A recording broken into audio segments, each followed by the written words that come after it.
आगे बढ़े और आपको बताएं, सिंध हुकूमत के अहकामात पर जिला इंतजामिया की जानिब से लगाया जाने वाला रमजान बचत बाजार आवाम के लिए खुला मजाक बन गया।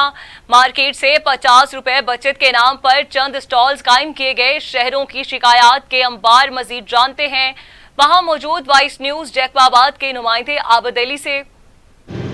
जी बिल्कुल, दीगर शहरों की तरह जैकाबाद में भी डिप्टी कमिश्नर जैकाबाद की जानिब से रमज़ान बचत बाज़ार लगाया गया।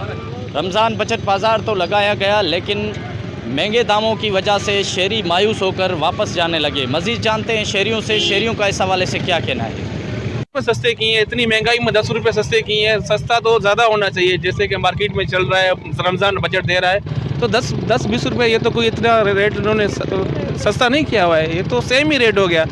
अब अगर जब मार्केट में जाओगे होलसेल के पास, होलसेल में भी आपको 10-20 रुपये कम मिलेंगे, ये तो फिर इतना फ़ायदा नहीं हुआ बचत बाज़ार में।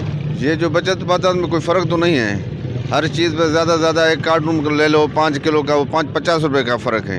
ये गरीब आवाम के लिए रिलीफ तो नहीं है ना, यानी इतना आदमी रिलीफ देना चाहिए कम से कम। जैसे यूटिलिटी स्टोर पर जो आपने चलाया था 300 रुपये किलो घी, इसी तरह रिलीफ देना चाहिए कि 300 रुपये किलो होना चाहिए, घी होना चाहिए, चीनी कम होना चाहिए, आटा कम होना चाहिए, चावल कम होना, जो खाने पीने की चीज़ें हैं उसमें कम होना चाहिए ताकि गरीब आवाम उसको ले सकें।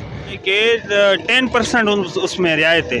10% में क्या है, जो चीज़ 500 की है इधर मिल गई 480 की। 20 रुपये से क्या होगा, इतनी महंगाई है, उसमें कम से कम 50% तो रियायत होनी चाहिए। जी बिल्कुल, आपने शहरियों की बातें सुनी। शहरियों का कहना है कि रमज़ान बचत बाज़ार तो लगाई गई है, लेकिन उसमें शहरियों को कोई भी रिलीफ नहीं है। कैमरा टीम सजाद के साथ आबिद सिंधी, वाइस न्यूज़ जैकाबाद।